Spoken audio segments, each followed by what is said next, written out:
Hello' everyone, good morning. আজি হ'ল 10 তাৰিখ, মোৰ ডে 60 মিনি পেলাবলৈ আপোনালোকক সকলোকে স্বাগতম জনাইছোঁ। ভিডিঅ'টো শেষলৈ চাই থাকিব। পুৱাই মই গৈ আছোঁ গাড়ীৰ কাম কৰিবলৈ। চাব পাৰিছে এনেকুৱা এখন গাঁৱৰ ধুনীয়া এটা পৰিৱেশ। তো পুৱাই এখন গাড়ীৰ অলপ প্ৰব্লেম হৈছে, মানে ঠিক কৰিবলৈ আহিছোঁ। ইয়াৰ অলপ ৰিজাৰ্ভ আছে, এটা ৰিজাৰ্ভ থকাৰ কাৰণত মোক ঘৰৰ পৰা উঠাই লৈ আহিছে। বিচনাৰ পৰা উঠাই নাই, টোপনিৰ পৰা আহি কিনে মোৰ ঘৰত মোক বিচনাৰ পৰা উঠাই লৈ আহিছে সিহঁতৰ ঘৰত কাম কৰিবৰ কাৰণে গাড়ীখনৰ।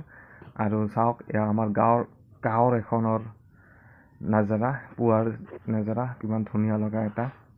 তো চাব পাৰিছে, মই বাইকত উঠি কিনে তাৰ ঘৰলৈ গৈ আছোঁ। তো ইমান ধুনীয়া এটা পৰিৱেশ এখন গাঁৱৰ। তো পুৱাৰ এনেকুৱা দৃশ্য মই আপোনালোকক দেখুৱালোঁ আমাৰ গাঁৱৰ কাষৰ গাঁওখনৰ। তো কেনেকুৱা পালে কমেণ্ট কৰি জনাবচোন। যদি ফেচবুক চাইছে ফ'ল' কৰি দিব পেজখন। আৰু গাইজ ভিডিঅ'টো যদি চাই ভাল লাগিছে like comment share and subscribe কৰি দিবলৈ নাপাহৰিব।